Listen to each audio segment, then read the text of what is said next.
Hello, my name is Germa Adan. I am a composer, singer, songwriter, performer, and teacher.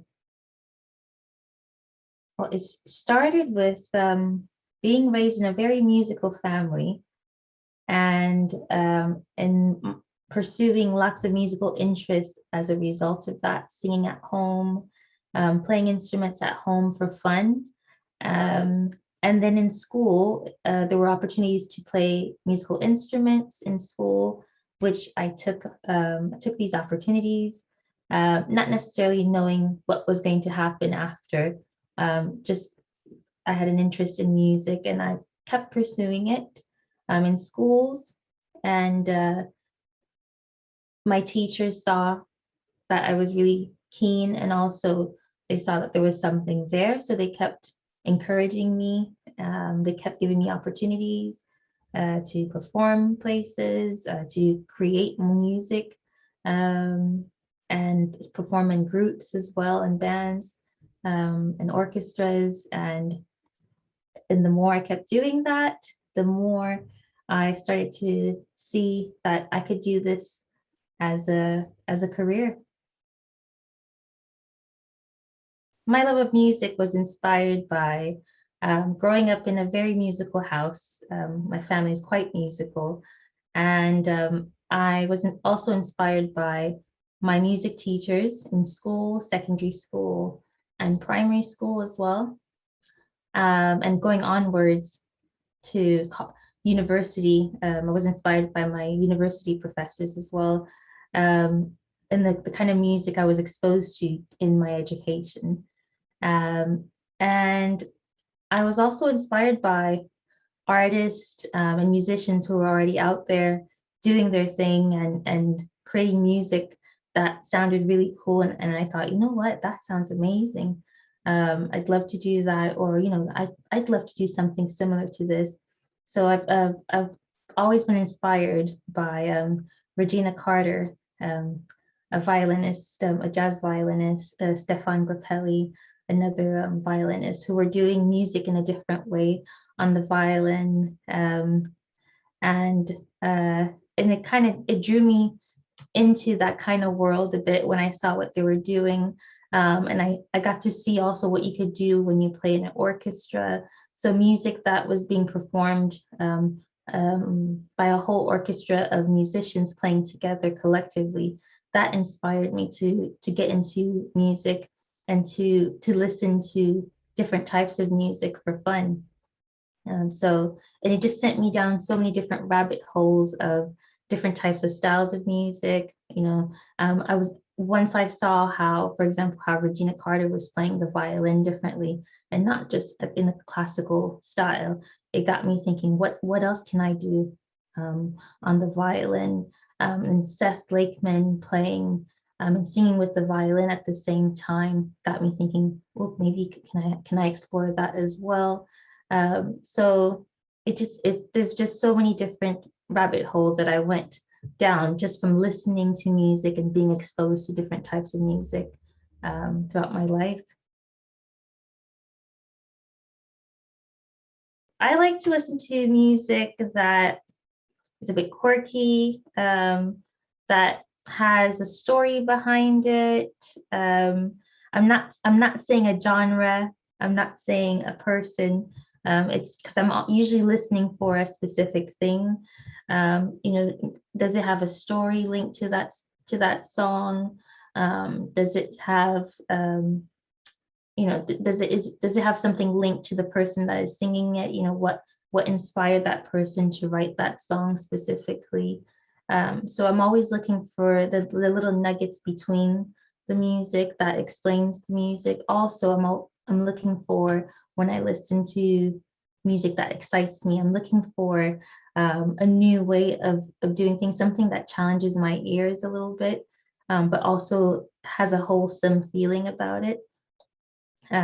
So a comforting sound, but also something that is just a bit different that I wouldn't normally hear on the radio. And the way I see music changing is that more of this will continue to happen. we are so lucky to have so much music available on the internet, and quickly at our disposal. So we can absorb music and recreate it, reinvent it in so many different ways compared to how it was back then, where you'd have like your CDs, or you'd have to wait till the band does a gig to have access to the new music. And nowadays it's constantly changed. Music is constantly coming out, um, constantly accessible and streamable. So for me, without saying a genre, because I feel like that's actually not important anymore. Um, it's more about the story behind what I'm listening to. I've been so fortunate to have some wonderful music teachers all along the way, through my secondary learning of music, who just saw the potential in me, and they nurtured that. They sent me away with lots of new material to go and explore. In secondary school, I've had some wonderful music teachers who kind of shepherded me along the way and onwards. They kind of guided me towards university, where I got to audition and continue to do my music at university level. And when I got there, it was just again another um, string of wonderful university professors who were there to support me along the way. My composition professor, my jazz studies professor, as well as my bluegrass tutor as well, who just expanded my understanding of music. And what I really enjoyed about studying music at university level was the chance to have like constant regular feedback and coaching on what I was doing and my technique. So it really allowed me to excel beyond what I thought I could achieve on my primary instrument, which was the violin. And I never thought that I would be playing at that level when I got to university. And it just got better and better with the constant coaching.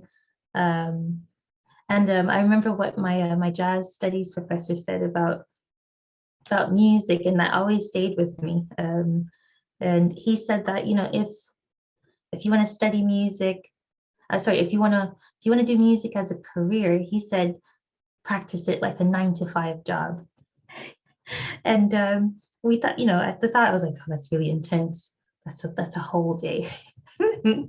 That's a whole day of practicing. But I think it was the concept behind it, which is, if you want to do this as a career, you need to do it well and approach it with the similar discipline that you would have for a 9 to 5 job, for any other job. And yeah, that professor was called Chuck Archard. He said, do it like a 9 to 5 job, practice like a 9 to 5 job, and really dedicate yourself to your craft in the same fashion that you would do anything else. I think music is so important to the world, especially through what we've all been through in the past year. You come to realize that music is it's like air. You don't notice you don't really notice that it's there, kind of like air, but it's so important when it's missing.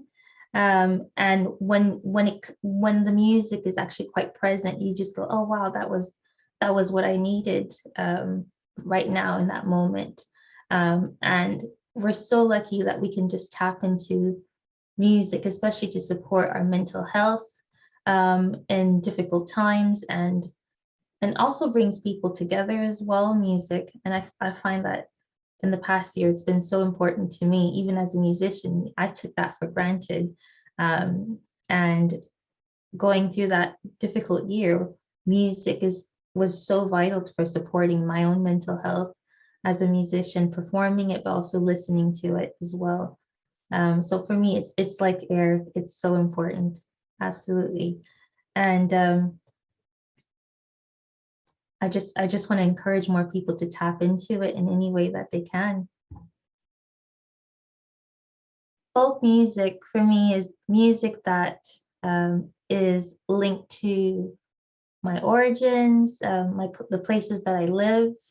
It's music linked to my history and the history of where I'm living. It's music linked to the traditions that we adopt as a society, but also the traditions of the past as well. And I find that traditional music from all over the world have so much stories within them that they tell, so much stories about who we are and the people that live and keep breathing that song. It says so much about ourselves, even though that these songs might be very old and very much linked to the past. I find that folk music is very much a living and breathing thing, because it's influenced the music that we write today. So many musicians, so many composers and songwriters continue to tap into music that is linked to their identity and who they are. And I would say that folk music is just a title. It's music that that we are writing that's representative of who we are, and what we're doing and what happened. So for me, folk music is any music that someone is sharing that has a very special meaning to them, and their story. It's telling a story. My advice would be to find music that you love listening to, listen to it lots, and then try to copy it, try to learn it yourself on an instrument or voice, or whichever, or if it's music technology, try and recreate it that way. Try and imitate it, and then try to reinterpret it yourself and compose something similar, to then imitate it, but do it in your own special way. And then rinse, repeat, keep doing that. Keep listening to things that you really like, or try listening to new things, imitate it, copy it, reinterpret it. And I would say listen to music and then try and play along, even on the radio, or from streaming from the internet or whichever. Try and play along. See if you can find the notes that you're hearing. Can you play along and find the melody?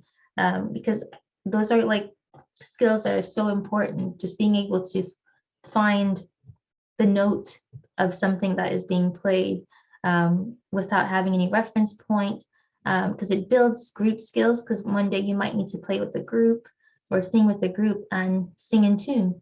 And if you're listening, imitating, reinterpreting, you'll be able to do that quite naturally later on.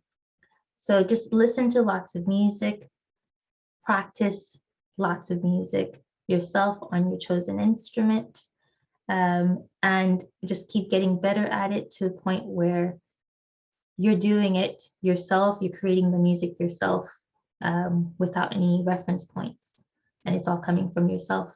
Music is such a leveler in the sense that it levels all playing fields. It doesn't matter what social economic background you might have. Music allows you to find something that you love, whether it's an instrument or a style, and you can pour yourself into that, and you can develop your craft in such a way that is so unique to you that no one else out there can do it. No one will be able to play that instrument the way that you play it. No one will be able to sing that song the way you sing it, because you have such a unique voice, and you're doing it in a way that is unique to you. And because music is such a leveler, it just means that when you go out into the music industry, you are representing yourself, and you can develop your career in a way that is just for you. You are your own industry, if that makes sense. And you can take it as far as you want. It can take you across countries because you are the person that's doing what you do so well. So it levels all playing field, no matter what background you come from. You're doing it well and it's so unique to you. You're going to do well.